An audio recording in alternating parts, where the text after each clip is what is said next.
Series start करी थी और जिसमें हम इम्पॉर्टेंट इकोनॉमिक्स से टॉपिक डिस्कस कर रहे थे। उसी में आज हम थ्योरी ऑफ डिमांड पढ़ेंगे प्लस प्रीवियस ईयर्स क्वेश्चंस इससे रिलेटेड जो नेट के एग्ज़ाम में आ चुके हैं वो डिस्कस करेंगे। सबसे पहले थ्योरी ऑफ डिमांड्स पढ़ने से पहले डिमांड क्या होता है। डिमांड के लिए 3 कंपोनेंट इंपॉर्टेंट होते हैं: desire to buy, sufficient purchasing power and willingness to spend.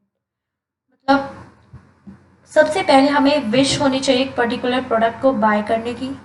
उसके बाद हमारे पास एबिलिटी होनी चाहिए, हमारे पास पैसे होने चाहिए, इतने पैसे होने चाहिए कि हम उस पर्टिकुलर प्रोडक्ट को बाय कर पाए।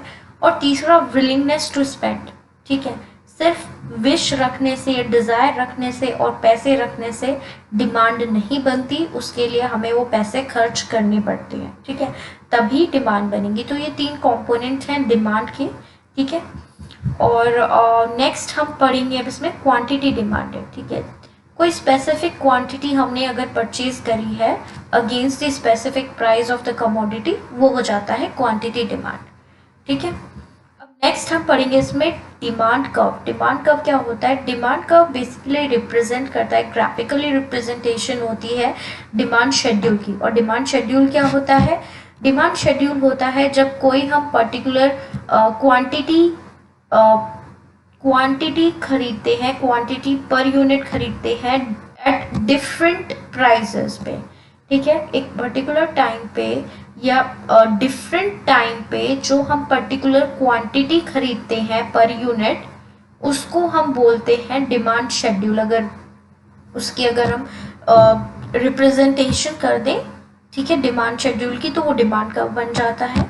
ठीक है, जैसे अगर आप अब डिमांड कर्व भी 2 तरह के होते हैं। एक होता है इंडिविजुअल डिमांड कर्व, दूसरा होता है market demand curve. Individual demand curve कैसे क्या होता है? इंडिविजुअल डिमांड कर्व होता है कि जब हम बात करते हैं इंडिविजुअल डिमांड शेड्यूल की, मतलब अलग अलग लोगों की अगर हम बात करते हैं कि उनका कि क्या है, मतलब उनका बिहेवियर क्या होता है, कितने प्राइस पे कितनी क्वांटिटी वो कंज्यूम करते हैं।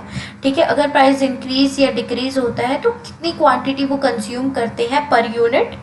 और मार्केट डिमांड का मतलब होता है यहाँ पे कि ओवरऑल मार्केट, मतलब कंबाइन, जब हम इंडिविजुअल को कंबाइन कर देते हैं तो एक मार्केट बन जाएगी। और उसी को हम, जैसे यहाँ पे एक ब्लैक में डिमांड कर्व आपको शो हो रहा होगा। ठीक है, तो जब हम इंडिविजुअल को कंबाइन करके उसका ओवरऑल दिखाते हैं, उसकी ग्राफिकल रिप्रेजेंटेशन करते हैं डिमांड शेड्यूल की, तो उसको हम बोलते हैं मार्केट डिमांड कर्व। कि ओवरऑल मार्केट पर्टिकुलर प्राइस पे उस कितनी क्वांटिटी पर यूनिट कंज्यूम कर रही है। अगर हम प्राइस बढ़ा देते हैं तो कितनी क्वांटिटी पर यूनिट उसकी इंक्रीज या डिक्रीज हो रही है, तो वो होता है डिमांड, मार्केट डिमांड कर्व। अब डिमांड फंक्शन, क्या क्या इंडिविजुअल डिमांड फंक्शन होते हैं, मतलब क्या क्या ऐसे फैक्टर्स हैं जो डिमांड को अफेक्ट करते हैं। प्राइस ऑफ द कमोडिटी, क्योंकि प्राइस और डिमांड का बहुत ही गहरा रिलेशन है, क्योंकि प्राइस अगर बढ़ता है या घटता है उसी के बेस पे किसी इंडिविजुअल की जो बाइंग कैपेसिटी है वो इंक्रीज या डिक्रीज हो सकती है। इंक्रीज डिक्रीज, जब बाइंग कैपेसिटी या उसकी एबिलिटी इंक्रीज डिक्रीज होती है तो उसके अकॉर्डिंग उसकी जो क्वांटिटी है वो इंक्रीज डिक्रीज होती है। नेक्स्ट होता है price of related good. Y is the income of the consumer, T is the taste and preferences of the consumer and E is the expectation। One by one हम आगे discuss करेंगे। Market demand schedule की बात करें तो E तक same रहेगा। N यहाँ पे पॉपुलेशन की बात की है और Y पे हम यहाँ पे Y और D की बात करें तो यहाँ पे डिस्ट्रीब्यूशन ऑफ इनकम की बात करी है मार्केट डिमांड फंक्शन में। ठीक है, वन बाय वन डिस्कस कर लेते हैं। ये इंडिविजुअल डिमांड फंक्शन है। ठीक है, जब प्राइस ऑफ द कमोडिटी और डिमांड का इनवर्स रिलेशनशिप होता है। कैसे? कि अगर प्राइस डिक्रीज हुआ तो हमारी जो क्वांटिटी डिमांड है ना वो बढ़ जाएगी। क्वांटिटी डिमांड बढ़ेगी तो हमारी जो डिमांड है वो भी बढ़ेगी ऑब्वियसली। ठीक है, अब प्राइस अगर इंक्रीज हो जाए तो जो हमारी जो डिमांड है, क्योंकि हमारी प्राइस इंक्रीज होने से हमारी जो बाइंग कैपेसिटी है वो डिक्रीज हो गई है, तो हमारी जो डिमांड है वो भी डिक्रीज हो जाएगी। ठीक है, प्राइस और क्वांटिटी डिमांड का इन्वर्स रिलेशनशिप है, क्योंकि यहाँ पे हमारी जो बाइंग कैपेसिटी वो अगर प्राइस बढ़ रहा है तो वो रिड्यूस हो जाती है, जिससे हमारी डिमांड कम हो जाती है। अगर प्राइस डिक्रीज हो जाता है, हमारी बाइंग कैपेसिटी इंक्रीज हो जाती है, तो डिमांड बढ़ जाती है। नेक्स्ट होता है price of related good. Price of related goods में दो केस, एक सब्स्टिट्यूट गुड, दूसरा complementary good. Substitute good discuss करते हैं। सब्स्टिट्यूट गुड्स कौन से होते हैं? जो हम एक दूसरे की जगह रिप्लेस कर सकते हैं, जैसे टी एंड कॉफ़ी। तो फॉर एग्जाम्पल अगर टी के प्राइस जो है वो इंक्रीज हो गए, तो जो डिमांड है ना कॉफ़ी की वो इंक्रीज हो जाएगी। क्यों इंक्रीज हो जाएगी? क्योंकि लोगों को अब टी जो है वो महंगे उस पर मिल रही है, ठीक है, लेकिन कॉफ़ी का एग्जिस्टिंग प्राइस है। क्योंकि टी महंगी हो गई है तो लोग कॉफ़ी पीना ज़्यादा प्रेफर करेंगे, इसलिए कॉफ़ी की डिमांड इंक्रीज हो जाएगी। वहीं पे अगर टी की प्राइस जो है वो डिक्रीज हो जाएगी तो कॉफ़ी की जो डिमांड है वो भी डिक्रीज हो जाएगी, क्योंकि लोग यहाँ पे अगर कॉफ़ी के एग्जिस्टिंग प्राइस है, ठीक है, और सिर्फ टी का प्राइस डिक्रीज हुआ है, तो लोग टी पे शिफ्ट हो जाएंगे, ठीक है, उनका शिफ्ट हो जाएंगे वो टी के ऊपर, ठीक है। अब कॉफ़ी लोग पीना कम प्रेफर करेंगे, ठीक है, जहाँ जिसके प्राइस कम होंगे लोगों की इंक्लाइनमेंट भी उसी तरफ होगी, अगर गुड्स जो है सब्स्टिट्यूट गुड्स हैं।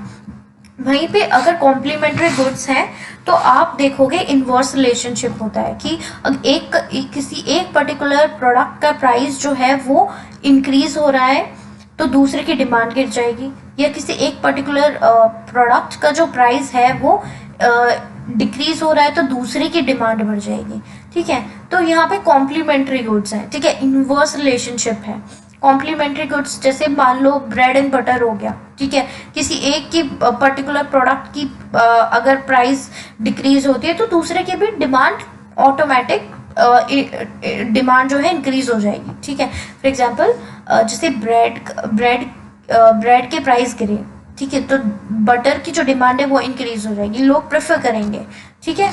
तो वैसे ही उसका अगर प्राइस इंक्रीज हो जाते हैं तो डिमांड जो है वो कम हो जाएगी। अब नेक्स्ट होता है इनकम ऑफ द कंज्यूमर। जैसे जैसे लोगों की इनकम बढ़ती है वैसे वैसे लोगों की डिमांड बढ़ जाती है, क्योंकि उनकी बाइंग कैपेसिटी बढ़ जाती है, ठीक है, एबिलिटी टू परचेजिंग पावर उनकी जो है वो बढ़ जाती है, तो डिमांड भी बढ़ गई उनकी। किस केस में? सिर्फ नॉर्मल गुड्स में, ठीक है, इंफीरियर गुड्स में नहीं, क्योंकि जैसे जैसे लोगों की इनकम बढ़ती है वो अपना लाइफस्टाइल इम्प्रूव करना चाहते हैं, तो जो इंफीरियर गुड्स है उसकी डिमांड कम हो जाएगी, ठीक है, और वो बेटर क्वालिटी पे शिफ्ट करना चाहेंगे अगर वो इंफीरियर गुड्स कंज्यूम कर रहे हैं, ठीक है। अगर वो नॉर्मल गुड्स कंज्यूम कर रहे हैं तो उनसे थोड़ी वैरायटी और थोड़ा एक्स्ट्रा ऑर्डिनरी वाली आइटम्स पे उनकी जो डिमांड्स है वो इंक्रीज हो जाएगी, ठीक है। इंफीरियर गुड्स की यहाँ पे जो डिमांड है वो डिक्रीज हो जाएगी अगर इनकम बढ़ती है कंज्यूमर्स की। नेक्स्ट होता है टेस्ट एंड प्रेफरेंसेस। जैसे जैसे हमारे टेस्ट एंड प्रेफरेंसेस इंक्रीज होता है, ठीक है, वैसे वैसे हमारी उस पर्टिकुलर प्रोडक्ट की डिमांड घट जाती है। वैसे अगर हमारे किसी पर्टिकुलर प्रोडक्ट का टेस्ट हमें अच्छा नहीं लगता या हम उसको प्रेफरेंस नहीं देते, उसकी डिमांड कम हो जाती है, ठीक है। Next is expectation. एक्सपेक्टेशन क्या होता है? फॉर एग्जाम्पल अगर आपको पता चले कि पेट्रोल के प्राइसेस बढ़ने वाले हैं कल से, तो आप क्या करोगे? आज ही अपनी कार की या अपनी बाइक की टैंक फुल करा लोगे, ठीक है। तो उससे क्या होगा कि आज के प्राइस पे, करेंट प्राइस पे आप ज़्यादा क्वांटिटी परचेज करना प्रेफर करोगे। तो ये होता है एक्सपेक्टेशन का इम्पैक्ट, ठीक है। मार्केट डिमांड फंक्शन के अभी एक्सपेक्टेशन तक सेम था, ठीक है, और एडिशनल दो चीज़ें और दो फैक्टर्स और हैं जो इम्पैक्ट करते हैं मार्केट डिमांड फंक्शन को। वो कौन कौन से फैक्टर्स हैं? फर्स्ट है पॉपुलेशन साइज। जैसे जैसे पॉपुलेशन साइज होगी तो डिमांड जो है वो इंक्रीज होगी, अगर पॉपुलेशन कम होगी डिमांड भी डिक्रीज होगी। Next distribution of income. Distribution of income, अगर अनइक्वल डिस्ट्रीब्यूशन होगा, अगर कंट्री में अनइक्वल डिस्ट्रीब्यूशन होगा तो जो डिमांड है वो डिक्रीज होगी, और अगर इक्वल डिस्ट्रीब्यूशन है क्योंकि सबके पास बाइंग कैपेसिटी है तो डिमांड जो है वो इंक्रीज होगी। तो ये था